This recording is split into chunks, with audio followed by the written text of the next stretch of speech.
Muy buenas tardes, estimados amigos del TADER, Taller de Derecho Registral. Mi nombre es Pedro Gervasi Rivas y estoy nuevamente reunido con ustedes para una sesión más de nuestro taller de Derecho Registral y Notarial. El día de hoy, sábado 26 de septiembre, contamos con la participación del reconocido doctor Jorge Alberto Beltrán Pacheco. El doctor Jorge Beltrán, o se le conoce, es abogado, magíster en Derecho Civil por la Pontificia Universidad Católica del Perú, docente ordinario de la Universidad Nacional Mayor de San Marcos, de la Escuela Nacional de Control, de la Academia de la Magistratura, es docente del curso de Acto Jurídico y Derecho de las Obligaciones en la Universidad San Ignacio de Loyola. En esta oportunidad nos hablará sobre el octavo pleno casatorio. Nosotros sabemos que en esta semana se ha publicado el octavo pleno casatorio. En ese sentido, estimado doctor Jorge Beltrán, en nombre de todo el taller, le hago llegar nuestro reconocimiento y agradecimiento. Adelante, por favor. Muy buenas tardes con todos ustedes. Muchísimas gracias a TADER, al Taller de Derecho Registral, por esta invitación que se me ha hecho extensiva para participar a propósito de un tema que se ha suscitado con mayor profundidad a partir de la publicación este 20 de septiembre de lo que concierne al octavo pleno casatorio civil.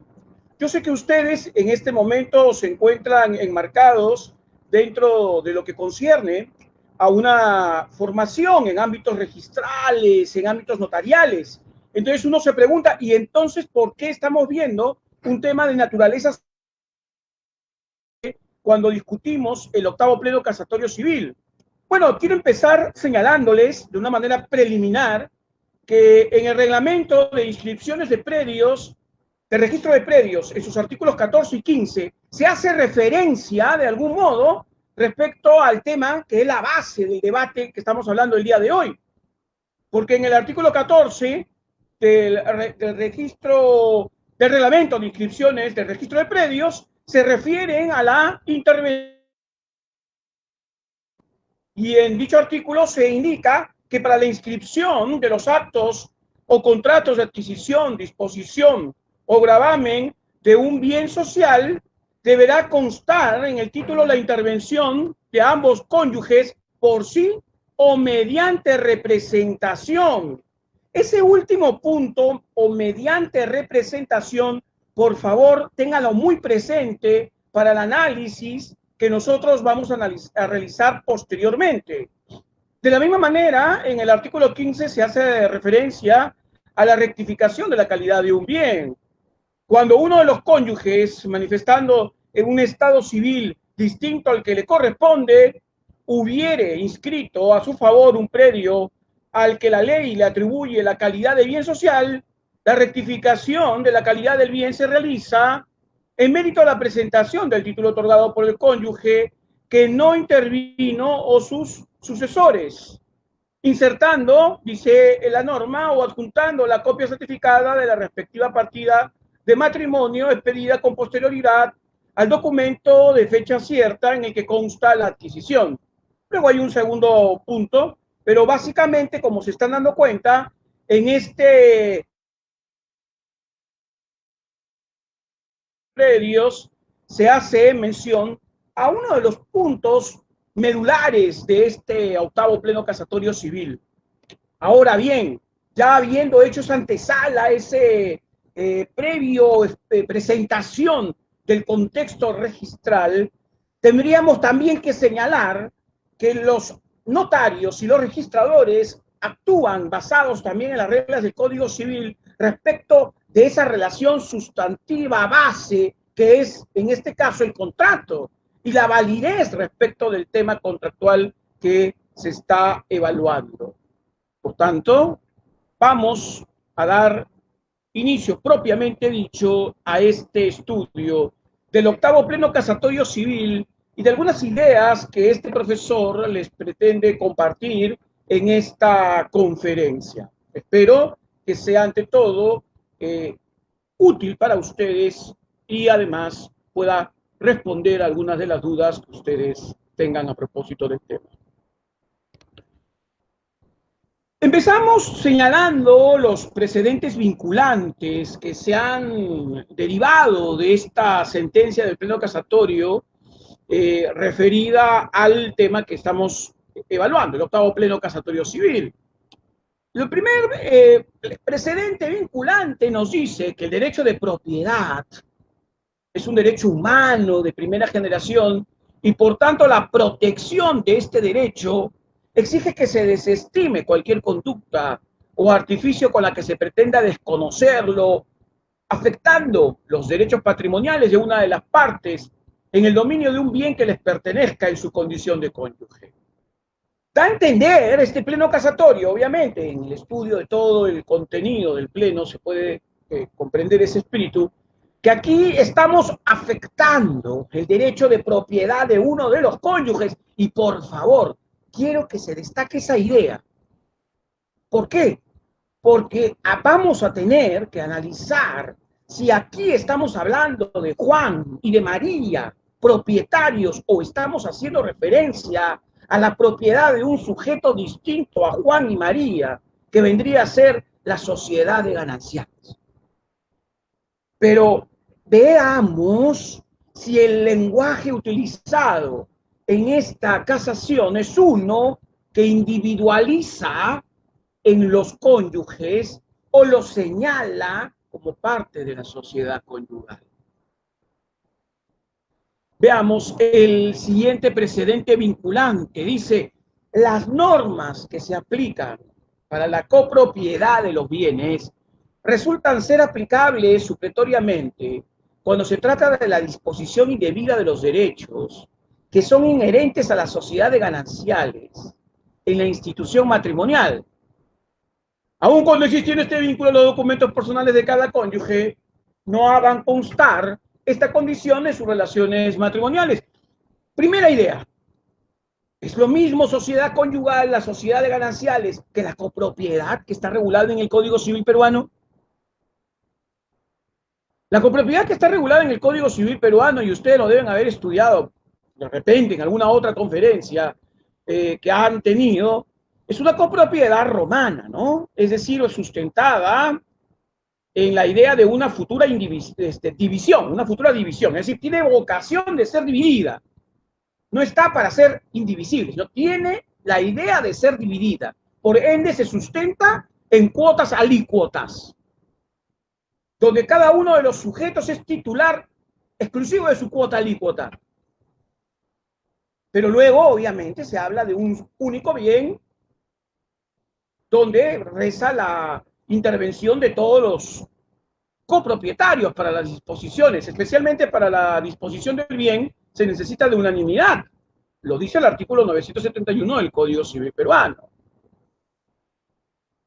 Pero ¿será la sociedad de gananciales un régimen de copropiedad realmente?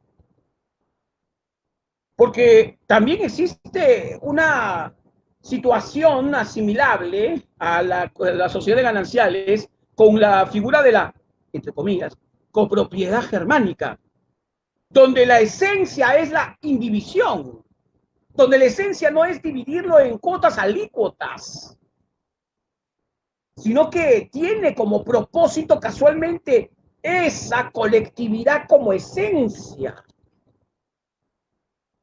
Y obviamente el matrimonio es una unión, una unión. O hablamos de Juana y de Mario, o hablamos de Juan y de María. Aquí es interesante también considerar si esto ha sido materia de un estudio un poco más detenido en este pleno casatorio civil. Tercer precedente vinculante. Las reglas de tutela del derecho de propiedad deben estar esencialmente orientadas a impedir en todos los casos el ejercicio abusivo de los derechos inmobiliarios de uno de los cónyuges, cuyo comportamiento a su sola iniciativa se impulse para tratar de disponer de los bienes que pertenecen a la sociedad de gananciales. Yo particularmente no sé, disculpándome, por favor, con mis estimados señores de la Corte Suprema de la Justicia, a quienes respeto muchísimo y de las cuales tengo coincidencia académica en muchos contenidos de lo que resuelven, así como también participamos como profesores en diversas universidades. Pero con esta idea, me parece, no sé si es indispensable poner como un precedente una idea que es esencial. Es decir, ningún derecho, no solo el derecho de propiedad, se ejerce dentro de las funciones atribuidas a ese derecho, lo que significa que debe existir siempre un ejercicio regular del derecho. Ya el título preliminar del Código Civil peruano hace referencia al abuso del derecho, al ejercicio abusivo del derecho. Por tanto, no me parece tan necesario hacer alusión a ello. Ahora, la pregunta es, insisto, si aquí estamos ante la disposición de un bien de la sociedad de gananciales, hecha por uno de los cónyuges en contra del otro, pero en realidad es uno contra el otro, o es que ese que está disponiendo está perjudicando a la sociedad de gananciales. Juan está perjudicando a María, o María está perjudicando a Juan, o es que Juan está perjudicando a la sociedad de gananciales, o María está perjudicando a la sociedad de gananciales. Y ojo que ahí hacen referencia a bienes que pertenecen a la sociedad de gananciales. O sea que hay un doble lenguaje, porque por un lado se hace referencia a los derechos inmobiliarios de uno de los cónyuges, pero por otro lado se hace referencia a que la pertenencia del bien no es del cónyuge, sino de la sociedad de gananciales. No podemos negar que cada cónyuge que participa de esta sociedad de gananciales tiene un derecho expectaticio respecto de lo que sucederá cuando esta sociedad se liquide, ya sea por divorcio, ya sea por muerte o por cualquier causal que establezca el código.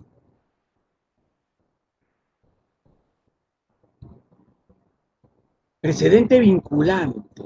La actuación conjunta que se refiere el artículo 315 del Código Civil constituye la regla para los actos de disposición de bienes sociales. Perdón, teníamos que considerar esto dentro de los precedentes vinculantes.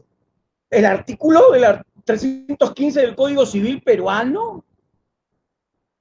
Sabemos que el artículo 315 es la legislación, es la regla aplicable. Una cosa es la legislación y otra es la jurisprudencia. No tenemos que decirle al artículo 315, por si acaso, eres el aplicable a este tema, cuando se sabe que la ley tiene que ser aplicada.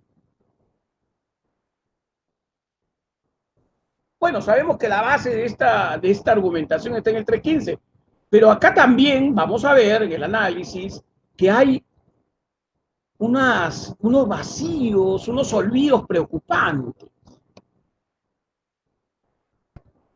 Ahora, en el precedente vinculante quinto, para disponer de los bienes sociales, se requiere que en el acto de disposición intervengan ambos cónyuges por mandato expreso del artículo 315. Pero eso es lo que manda el artículo 315, ya. Pero la pregunta es, si hablamos nuevamente, por favor, disculpen que los aburra con esta repetición, pero creo que se debe quedar en cuenta, se debe tener en cuenta esto, ¿no? Juan y María o la sociedad. ¿Qué es la base? ¿Cuál es la base en la formación de la voluntad?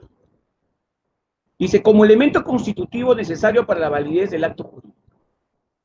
Por ello, dice el precedente correspondiente, el acto de disposición de un bien social realizado por uno solo de los cónyuges sin la intervención del otro es nulo por ser contrario a una norma que importa al orden. O sea, se fueron al inciso 8 del artículo 219 y a la nulidad presunta del artículo 5 del título preliminar. Ya veremos y ya diremos cuál es nuestra posición respecto de esta apreciación y de este precedente vinculante que se ha expuesto en este pleno casatorio. Precedente vinculante 6. Tratándose del caso referido, al cónyuge que dispone del bien social, que actúa en nombre de la sociedad de gananciales. Ojo, actúa en nombre de la sociedad de gananciales. O sea, ese sujeto no está actuando como Juan, no está actuando como María, está actuando considerándose representante de la sociedad de gananciales.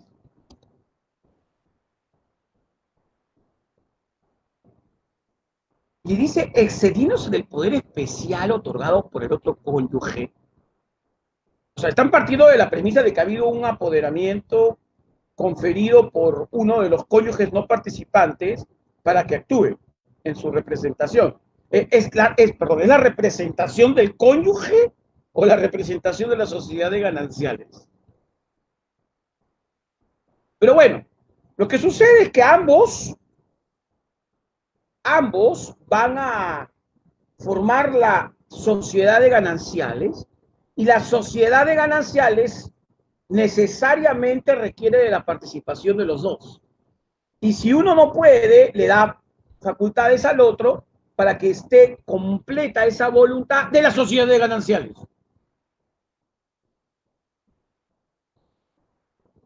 Pero si uno se presenta o se manifiesta como un sujeto sin representación, claro, ahí dice, se aplica el artículo 161.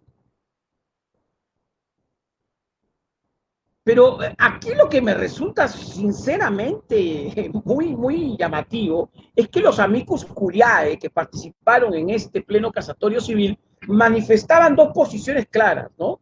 La posición referida a que el artículo 315 era un artículo de invalidez y por ende tenemos que entender que se está vulnerando la sumatoria de Juan y María, eso es lo que se ha señalado acá, ¿no?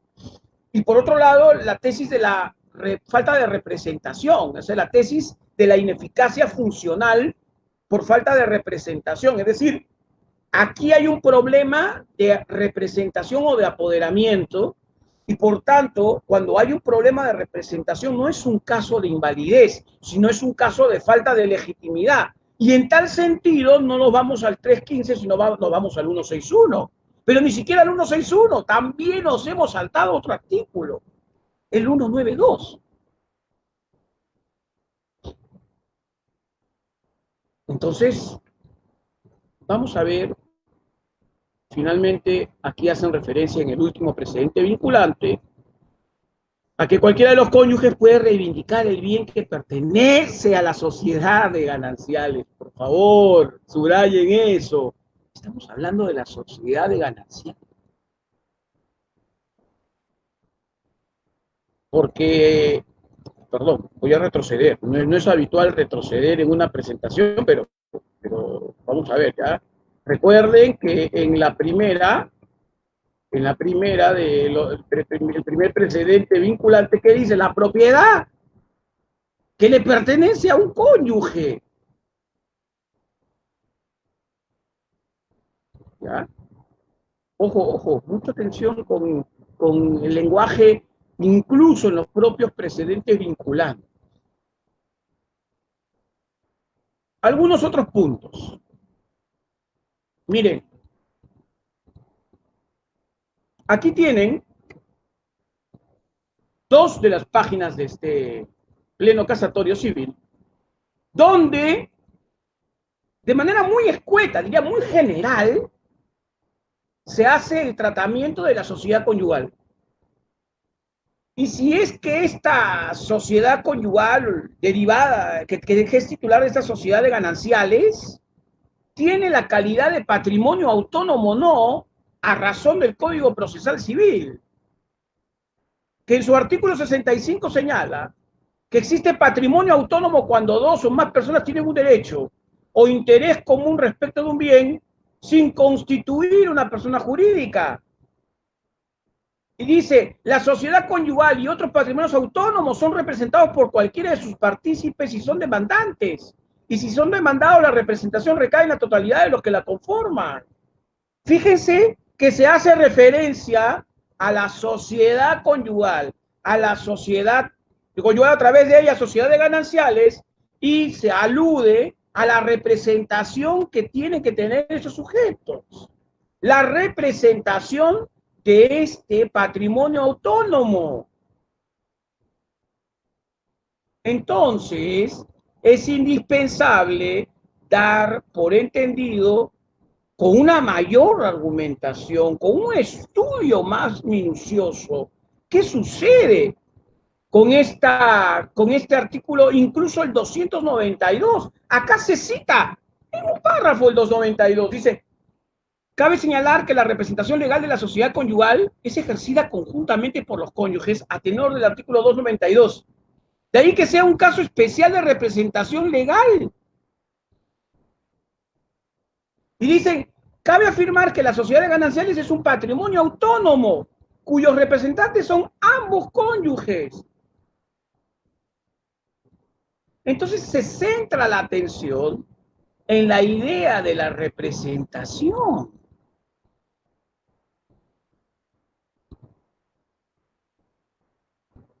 No obstante, luego ya ingresan al artículo 313, al artículo 315, y se hace alusión pues a la causal que es más utilizada en estos casos de ausencia de voluntad, que conlleva un supuesto de nulidad.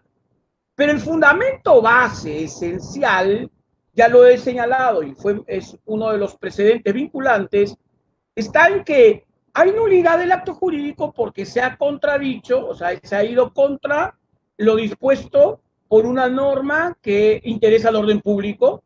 Por tanto, estamos en los alcances del 219, inciso 8 y artículo 5 del título preliminar. Y luego hablan de la protección de la familia y otras cosas, otros temas adicionales, como una suerte de justificación externa para darle mayor fuerza a esta evaluación. Pero yo no me termino de convencer que debemos tomar al artículo 315 de esta manera, olvidándonos del artículo 292 como tal y de los argumentos expuestos en esta propia en este propio pleno casatorio. E incluso dicen: vamos a hacer una lectura sistemática. Fíjense en el literal D, interpretación sistemática del artículo 315. Vamos a hacer una lectura sistemática. Y olvidan el 292, el Código Civil, que allí también habían analizado en un ligero párrafo. Y hacen referencia a la protección del interés familiar y al principio de igualdad de los cónyuges. Pero pregunto, o sea, por declarar la ineficacia del acto y por tanto que este es inoponible para uno de los cónyuges no intervinientes, ¿se estaría violando la igualdad de las partes? La igualdad de los cónyuges, perdón. ¿Se estaría vulnerando el interés familiar? Sinceramente, creo yo que ha faltado argumentación, ha faltado basamentos en este pleno casatorio octavo. Ineficacia en sentido estricto o invalidez por disposición unilateral del bien social. Esa es la pregunta. Ese es el tema medular.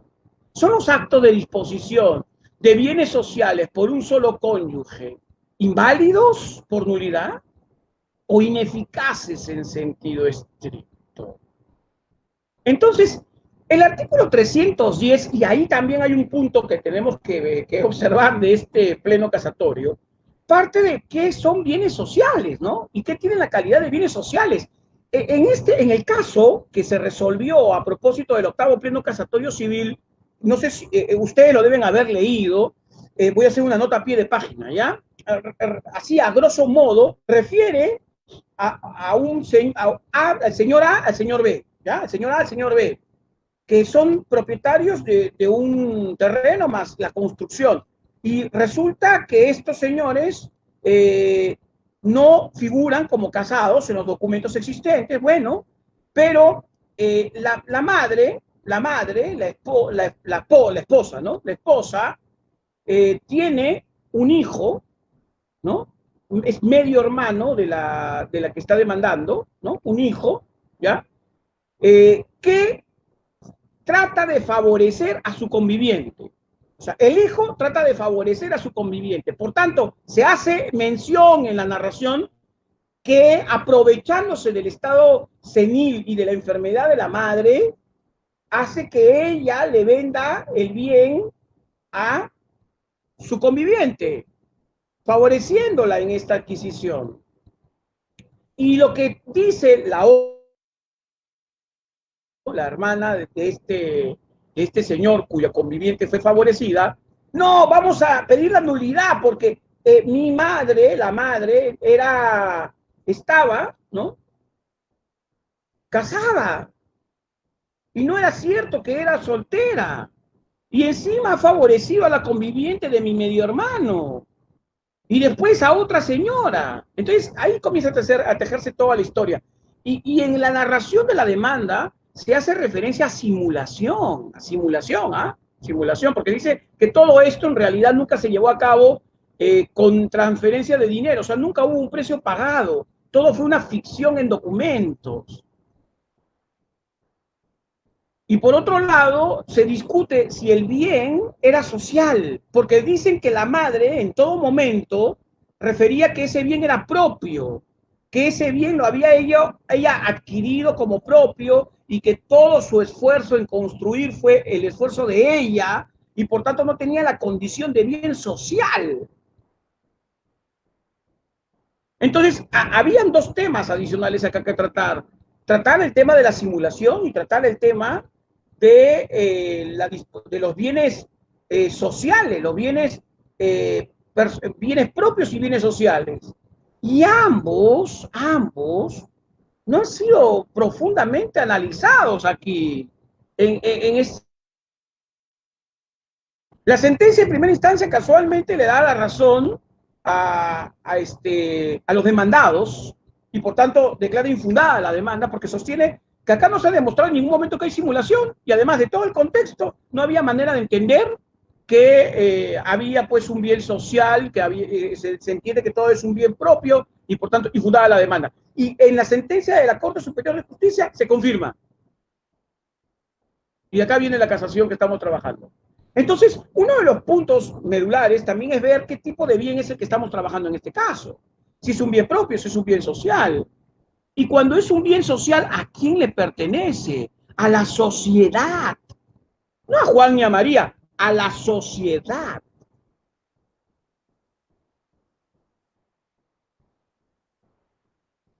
Y aquí el artículo 311 hace referencia al tema. Y este es el artículo madre del Cordero.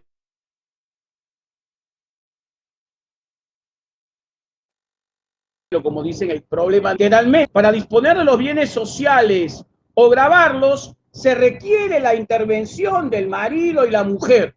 Empero cualquiera de ellos puede ejercitar tal facultad si tiene poder especial del otro. O sea, es claro, medular, que si uno se presenta de una manera exclusiva como el único llamado a disponer del bien, es porque está obviando el apoderamiento del cónyuge que no está participando. Entonces, si estás obviando el apoderamiento del cónyuge que no está participando, estamos ante un supuesto de ineficacia, no de invalidez, sino un supuesto de ineficacia en sentido estricto en este caso. Entonces, la representación de la sociedad conyugal, artículo 292 del Código Civil peruano, nos dice, como ya lo había señalado, que la representación de la sociedad conyugal es ejercida de manera conjunta por los cónyuges. Estamos hablando de la representación, por favor, de la sociedad conyugal. De la sociedad conyugal, reitero, no de María ni de Juan. Y estamos haciendo alusión de que esa representación es ejercida por los dos. Pero si una no participa, lo mismo que el anterior artículo, puede otorgarle poder al otro para que ejerza dicha representación. Y en este caso, no hay, si ustedes analizan el caso propiamente dicho, no van a encontrar referencia a la representación. Entonces, ¿qué sucede cuando hay una anomalía en el apoderamiento? ¿Qué pasa cuando uno de los cónyuges actúa en este caso, ¿no? O un representante, vamos a hablar del artículo madre, mejor el artículo general, ¿no? ¿Qué sucede cuando uno de los representantes o dícese representantes actúa más allá del apoderamiento otorgado o sin apoderamiento? El acto es ineficaz con relación al representado.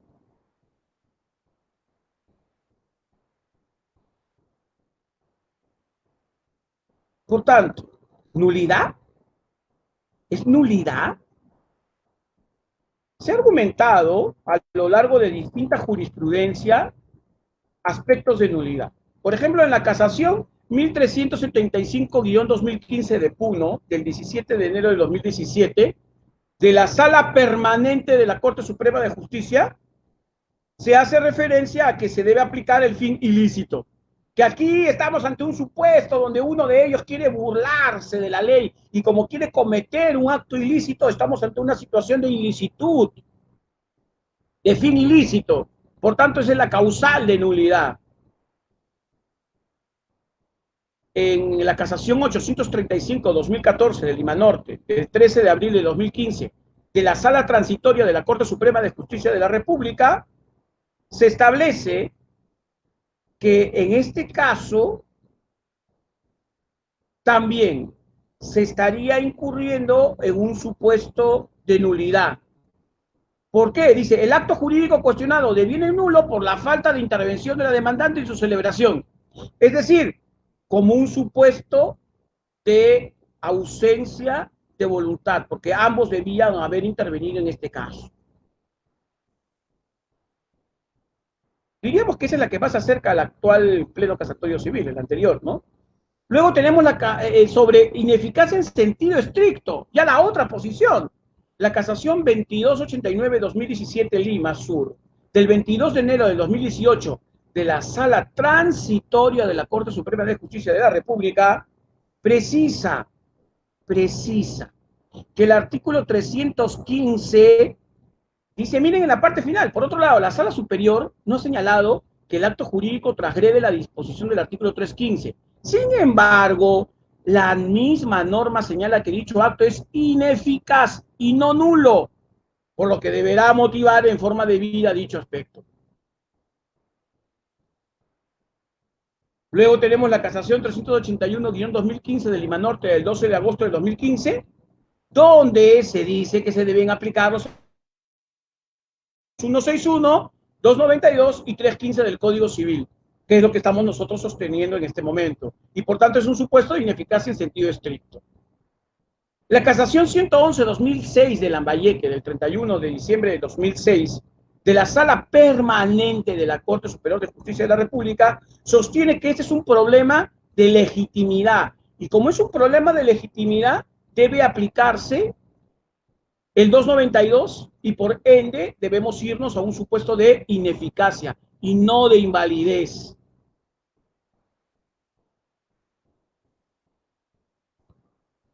El noveno pleno casatorio civil, ese es el tema. El tema es que la Corte Suprema de Justicia de la República, antes de resolver este octavo pleno casatorio civil, que lo ha hecho recién en este mes de septiembre, el día 20 de septiembre, ya había resuelto muchos años atrás el noveno pleno casatorio civil. Y si ustedes recuerdan que es un tema de otorgamiento de escritura pública, donde se dice que cuando se pretende el otorgamiento de escritura pública, si el acto base de esa escritura es nulo y su nulidad es evidente, es manifiesta, entonces no tiene que otorgarse la escritura pública. ¿Y cuál es el tema? Que los hechos base de este caso del noveno pleno casatorio civil también eran disposición de un bien social de manera exclusiva por uno de los cónyuges.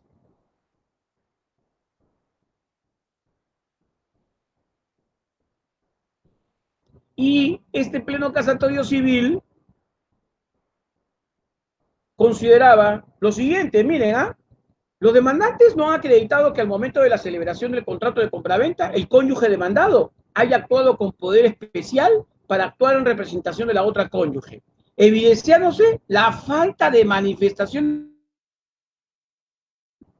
Y luego dicen, en un proceso de otorgamiento de escritura pública, el juez puede declarar de oficio la nulidad manifiesta del negocio jurídico Entonces, ¿pero qué dicen? Sustrato de ausencia de voluntad. Más aún, en el análisis que se realiza, perdón, en el noveno pleno casatorio civil, invito a que lo lean, se hace referencia a la ausencia de manifestación de voluntad como causal de esta nulidad. Y ahora se está diciendo que no es ausencia de manifestación de voluntad, sino es la vulneración de una norma que dice es de orden público. Ya para así, terminando con mi conferencia. Análisis. Invalidez o ineficacia en sentido estricto. La invalidez es un problema estructural que puede ser insubsanable, llevando a la nulidad, o subsanable a través de la anulabilidad. Una diferencia central entre ambas es que la nulidad está más relacionada con intereses de carácter público, por eso que son insubsanables, mientras que los supuestos de invalidez por anulabilidad están afectando más intereses privados, de allí que puede ser confirmado. Pero por otro lado, la ineficacia en sentido estricto no es un problema de estructura, sino es un problema de funcionamiento. Y por tanto hay una afectación a un interés privado. Y en este caso concreto, el efecto es la inoponibilidad. Es decir, el acto celebrado no te puede ser opuesto. Existen otros supuestos de ineficacia en sentido estricto, la rescisión, resolución, revocación, reversión, ineficacia propiamente dicha, la caducidad. Pero en este caso, el artículo 161 es muy claro en señalarnos que cuando un sujeto actúa sin apoderamiento, entonces ese acto no es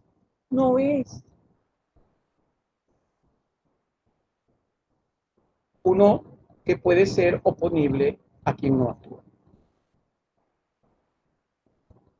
En los problemas del apoderamiento, recordarán ustedes, existen tres problemas esenciales. El ejercicio extralimitado del apoderamiento, cuando un sujeto va más allá del apoderamiento otorgado. El ejercicio abusivo del apoderamiento, cuando un sujeto actúa dentro de los límites del apoderamiento, pero para satisfacer un interés diferente al de los sujetos involucrados. Y el ejercicio sin apoderamiento, donde el sujeto se presenta como representante y no lo es. Entonces, acá hay dos temas que no se han dilucidado con claridad. ¿A quién se está representando? ¿A Juana? ¿A Miguel? ¿A Juan? ¿A María? ¿O se está representando la sociedad conyugal? ¿Qué sucede si el apoderamiento, y ahí hay una pregunta más, qué sucede si el apoderamiento se otorgó mediante poder inscrito no vigente? Se otorgó un poder inscrito, pero este ya no está vigente, o en todo caso, el que otorgó el apoderamiento sostuvo, no, yo no quiero que seas mi representante, pero no hizo mayor trámite ante registros públicos con el propósito de eliminar este apoderamiento, ¿no? Revocarlo, ¿no? Dejar sin efectos el apoderamiento. ¿Qué sucede con un tercero que actúa de buena fe, sustentado en el poder inscrito? Bueno, tenemos el artículo 2038 del Código Civil. El tercero que de buena fe y a título oneroso ha contratado sobre la base de mandato o poder inscrito en el registro del lugar de celebración del contrato, no será perjudicado por mandato, poder, modificaciones o extinciones de estos no inscritos. Este artículo tampoco ha sido analizado en este pleno casatorio civil. Tampoco se ha evaluado nada respecto del artículo 2038 y de los eventuales terceros de buena fe. Cuando hablamos de un poder, sí, se otorgó un poder. Pero este poder, como ya lo hemos señalado, ya no está vigente. Pero ya se inscrito. Como pueden observar, mis estimados señores, este octavo pleno casatorio civil que ha sido publicado finalmente después de tantos años, no ha tomado todo aquello que es indispensable ser evaluado, no ha analizado con la rigurosidad todos los aspectos que involucre ese tema, como los que hemos descrito. No ha habido un desarrollo minucioso, creo yo, de los contenidos y ya, por tanto, diría yo, pedido público en conferencias y en actividades diversas académicas de que salga publicado, que se publique. Se publicó el 8º y el 10º, porque el 10º fue publicado días después. Yo creo que debemos ser conscientes de la labor nomofilácticas, lógica de la casación y que debemos nosotros entender que merecemos decisiones con mayor profundidad, análisis y evaluación de todos los aspectos involucrados. Y esta es solamente una primera conferencia que este expositor está disertando a razón de la publicación de este pleno casatorio. Prometo más conferencias al respecto y análisis ya punto por punto de manera independiente. Pero es indispensable y felicito al taller de Derecho Registral por haber dado este paso de analizar un pleno casatorio recientemente publicado. Y espero que ustedes desarrollen algunos puntos que hemos dejado aquí como elementos de evaluación y de mayor trascendencia con el propósito de tener decisiones mucho más sólidas en nuestro país. ¿Qué debemos hacer? Bueno, ya se resolvió el 8º pleno casatorio civil, que se analice, ahí puse se resuelva, no, que se evalúe lo dicho en el pleno casatorio civil y tener en consideración el apoderamiento, el 292, la naturaleza de la sociedad de gananciales con mayor análisis, la naturaleza de los bienes dispuestos e incluso los argumentos del caso concreto, como la simulación en este caso, o como el tema de si era un bien propio o no era un bien propio. Pero bueno, mis estimados señores, esta ha sido mi conferencia. Este es el WhatsApp, por si acaso el día de hoy no quede el tiempo suficiente para responder preguntas. Y gracias, ante todo, por esta oportunidad que me han presentado. Yo solo quiero terminar esta conferencia antes de pasar a las preguntas que ustedes me van a formular, diciéndoles que debemos ser abogados para un mejor país, interpretar, integrar y evaluar con la rigurosidad que ello significa, para tener un sistema legal eficaz que cumpla los propósitos, eficiente, que reduzca los costos y que obtengamos el mayor resultado al menor gasto. Y gasto no significa necesariamente gasto pecuniario, por si acaso. Y ante todo, efectivo. Que el lenguaje que utilicemos sea el más claro, el más preciso para todos ustedes. Quiero dedicar esta intervención que el día de hoy he realizado, por favor, normalmente no lo hago, pero esta vez quiero hacerlo, a una persona a quien muy aprecio muchísimo, quiero mucho, y que lamentablemente está en un estado muy grave y que es probable que ya no nos acompañe. A mi tío Alberto Ampuero Echevarría, mis mejores palabras. Gracias, señores. Esta es mi conferencia. Ha sido mi conferencia. Gracias.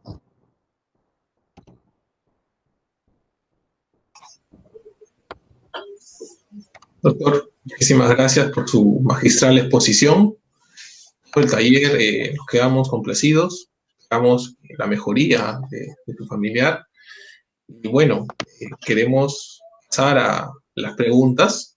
Doctor, como usted conoce, como usted sabe, nosotros somos un taller de derecho registral, nos desarrollamos dentro de lo que es la función registral y para nosotros pues, quizás se nos sea más familiar el estudio de los precedentes, ¿no? Registrales, ¿no? Emitidos por el Tribunal Registral, las resoluciones, ¿no? Entonces, cuando vemos un pleno casatorio, sin duda, a veces, incluyéndome a mí, encontramos ciertas dudas, ¿no? Por ejemplo, en este pleno, en este octavo pleno casatorio, entendemos que hay un voto en minoría. Hemos estado atentos durante toda la semana a diversas exposiciones y hemos encontrado de que muchos notables profesores, ¿no?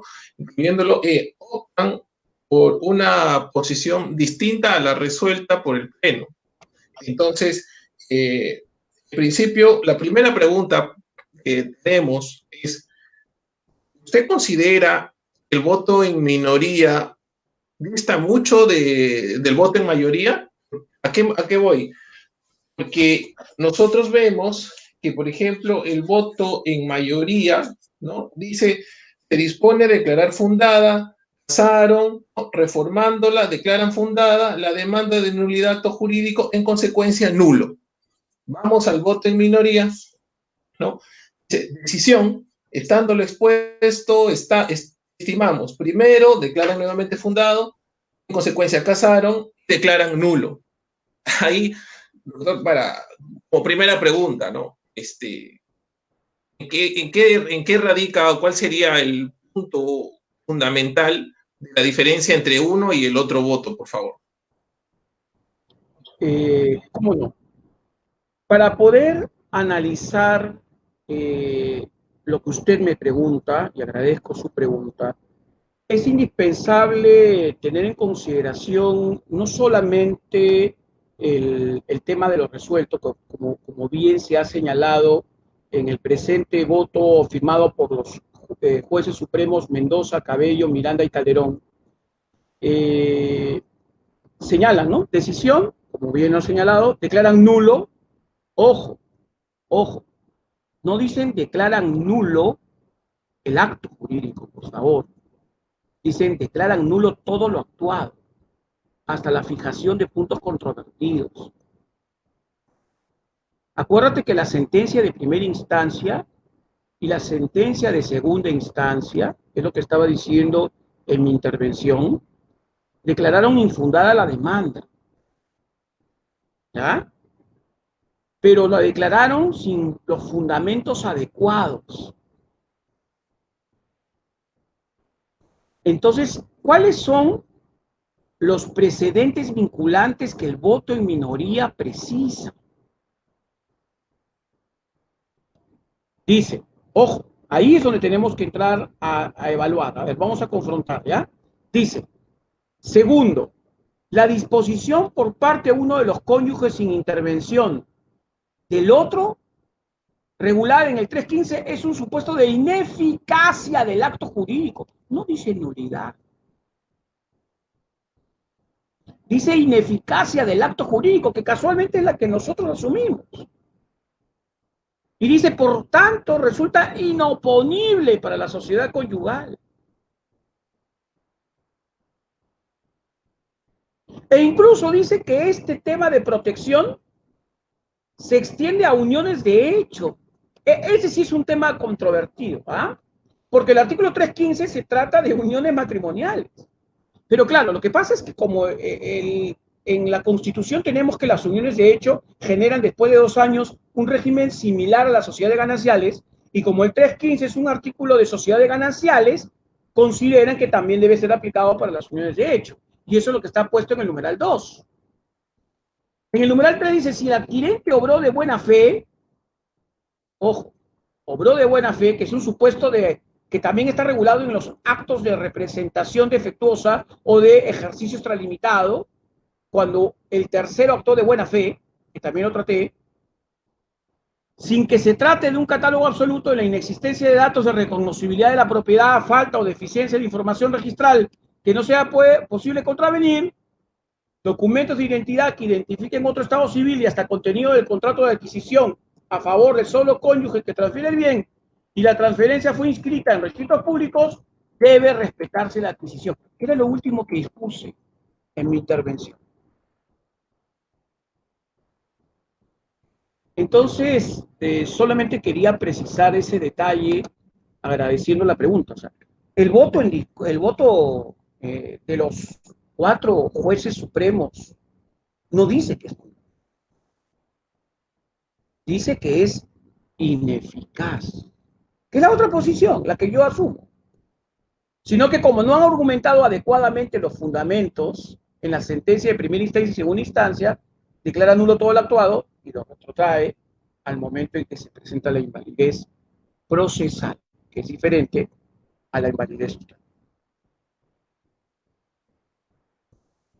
Muchas gracias, estimado doctor.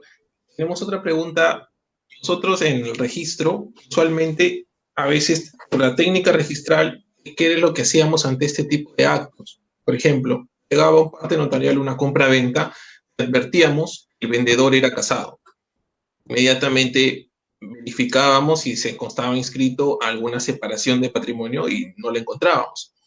Entonces presumíamos inmediatamente de que el bien era social y faltaba, pedíamos en la observación la ratificación del cónyuge, ¿no? Ahora, teniendo ya este pleno casatorio que declara la nulidad de un acto de disposición de bien social, será igual recomendable que nosotros sigamos observando porque entendemos que ese acto de disposición es nulo. ¿Cómo es que el registro, es lo que hemos estado haciendo, podríamos pedirle, observarle, intervenga y muchas veces las observaciones se levantaban, procedía a la inscripción por dos razones. La primera, el vendedor nos acreditaba que el bien era propio. Esto es, nos decía, he adquirido o este bien, ¿no? Tal es una herencia. El tema era que nos justificaba de que el bien era propio. En otro supuesto, se presentaba el cónyuge. Entonces, ratificaba el acto. Entonces, bajo estas dos premisas, nosotros procedíamos propiciando la inscripción conforme a nuestro artículo 31 del reglamento general. Pero ahora, inmediatamente, considera, doctor, nosotros debemos seguir observando o debemos tachar de plano el título al ver la disposición. Al no encontrar una separación, al no tener elementos de identificación de que el bien sea propio, considera que inmediatamente, en todo caso, lo tachamos amparándonos en este octavo pleno. Entonces, ¿qué opina, doctor? Gracias por la pregunta. A ver, 2 puntos. Y es importante precisarlo conceptualmente y a nivel práctico. Primero, que cuando hay un supuesto de nulidad, no podemos asociar la nulidad con la ratificación. Son 2 conceptos distintos. Yo no puedo ratificar un acto nulo. Lo que yo puedo es ratificar un acto ineficaz por representación, como en este caso. O sea, si tú eres mi representante, Pedro, y yo no me siento representado, simplemente pido la ineficacia. Pero si tu acto considero que sí me representa, a pesar que hay defectos en el apoderamiento, yo lo ratifico. No existe ni la confirmación ni la ratificación de actos nulos. Sí de actos anulables, sí de actos ineficaces en sentido estricto. En este caso, dado el octavo pleno casatorio civil, y miren la trascendencia, ¿no? Si decimos a rajatabla, así, cerrado, que esto es un caso de nulidad, ¿qué va a tener que hacer el registrador? Si el acto es nulo, ¿quién va a ratificar un acto nulo? A menos que eso ya va a tener también que analizar la jurisprudencia registral, a menos que los cónyuges decidan celebrar un nuevo. Pero ese nuevo acto es distinto al anterior celebrado. Por tanto, en un nuevo acto ya podrían hacer la disposición del bien y todo lo que quieran, pero es distinto al anterior. No podemos hablar de ratificación ni de confirmación de actos nulos. Entonces, ¿cuál será la respuesta final a la última pregunta que tú me haces?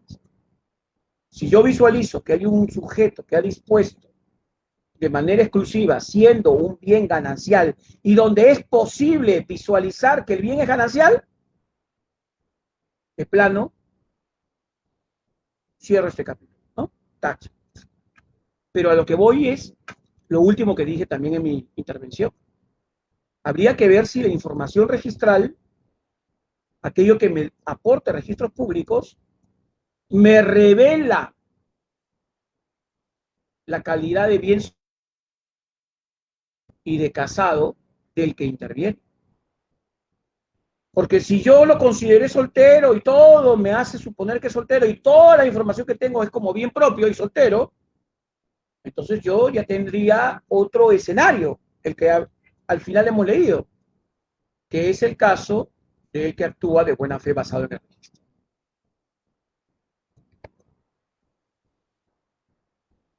Muchas gracias, doctor. Solo una última pregunta. Sheila Álvarez dice, ¿qué pasaría si en SUNAT aparece inscrito como bien propio solo a nombre uno de los cónyuges? Pero la realidad es que adquirió por compra-venta. O sea, entiendo que la realidad es un bien social. ¿Debe haber separación de bienes si uno de los cónyuges se quiere divorciar? Entiendo, debe de inscribir, ¿no? Es lo que entiendo, preguntarnos Sheila Álvarez, debe de inscribir su separación si se quieren divorciar, pese a no estar inscrito como bien social. Como te decía, claro, gracias Pedro, gracias también a Sheila por la pregunta. Como te decía, ¿no?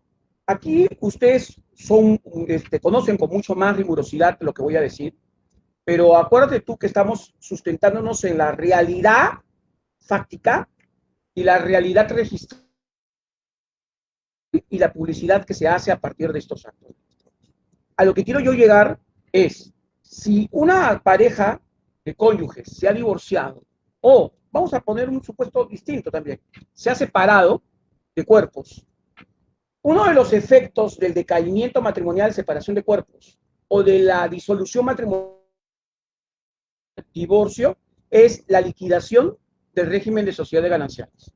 Entonces, al hacerse la liquidación del régimen de sociedades gananciales, si en el registro obra el bien como registrarse, esa sentencia con el propósito de ver esa parte relativa a la liquidación de gananciales, porque ese bien social ya fue liquidado y tendríamos que darle la condición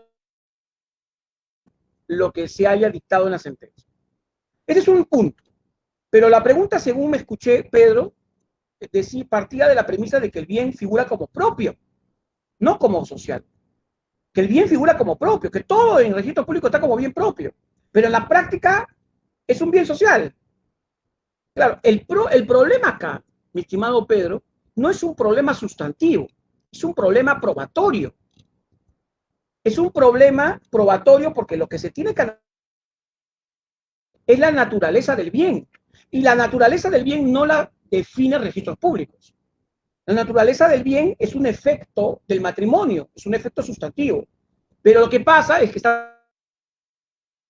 Y ese tercero tampoco no le puedes pedir que sea un Sherlock Holmes. No le puedes pedir a ese tercero que haga una indagación tan profunda que tenga que analizar la vida de las personas y propio no.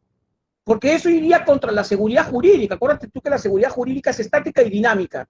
Y hay una seguridad jurídica en la tutela del derecho inscrito y una seguridad jurídica en el intercambio de bienes. Y si tú le obligas a este sujeto a tener que analizar minuciosamente hasta la esencia de la disposición de cómo el bien, qué naturaleza tiene el bien, estaríamos generando un sobrecosto que lejos de incentivar las transferencias, generaría un desincentivo a las adquisiciones. Yo particularmente creo que haber adoptado la tesis de la nulidad, no solamente teóricamente, ya lo expliqué, no es lo más atinado, ni tampoco es lo más atinado desde el punto de vista de la lectura del Código Civil peruano, sino tampoco es lo más atinado desde el punto de vista económico, desde el punto de vista de la seguridad jurídica y de los costos que esto conlleva. Creo que allí debe ser reexaminado este tema, ¿no? Además, yo me pregunto, ¿cómo queda el octavo pleno casatorio cuando el noveno dice algo contrario al octavo? Y el noveno es un número posterior al octavo, pero en tiempos el noveno se publicó primero que el octavo. Y si te das cuenta y al final analizas los dos elementos, la pregunta que yo te invito, Pedro, a ti, a Navarro, y a Francisco, y a su institución, y a todos, es hacer un evento como este, analizando las implicancias del octavo pleno en lo decidido en el noveno pleno casatorio civil.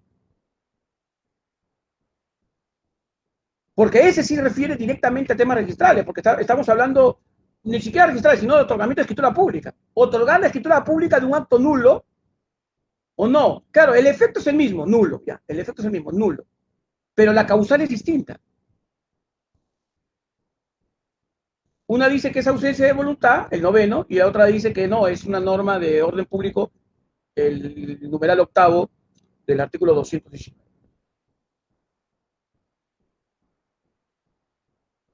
Es lo que les podría responder y gracias por las preguntas ante todo. Y no se quedan acá, ¿no? Ya te di mi WhatsApp también para que puedan proponerme más preguntas para lo que yo consideren pertinente y yo responder. Estimado doctor Jorge Beltrán, sin duda estamos muy contentos y agradecidos con esta magistral exposición. Esperamos honestamente contar con usted en una próxima oportunidad. Vamos a tener en cuenta lo que nos acaba de comentar, este análisis, ¿no? Con el noveno pleno casatorio. Y bueno, lo invito nuevamente a, por favor, pueda dar unas últimas palabras, ¿no? Agradezco a todos los miembros del taller, a todas las personas que están conectadas nuevamente y de esa manera doy por concluido, ¿no? Esta sesión, ¿no? Invitándolo, por favor, estimado doctor, a unas palabras finales. Muchísimas gracias nuevamente en representación de todo el taller de Derecho Registral. Muchísimas gracias. Bueno, como últimas palabras, tal como lo señalé, yo agradezco ante todo al Taller de Derecho Registral, TADER, por esta organización, por esta invitación a este humilde profesor que apoya, en este caso, el desarrollo de las actividades académicas, siempre con esa predisposición a ayudar a mi país en que todos los temas que se desarrollen sean de alguna u otra manera evaluados, ¿no? Porque nadie tiene la palabra santa, todo es el derecho, es así, es una manera diversa de enfocar, ¿no? El tema. Y lo importante es tener esos ámbitos de análisis. Pero por sobre todo, lo que les dije, busquemos un sistema eficaz, que produzca los efectos jurídicos, que sea eficiente, que no genere costos, ni gastos, ni temas de costos colaterales, que sirva a la seguridad jurídica y a los propósitos del sistema propiamente dicha, que permite el desarrollo socioeconómico del país. Y tercero, efectivo, que sea un sistema entendido por la comunidad, por aquellos que lo aplican, no por necesariamente por quienes somos abogados o letrados en la materia.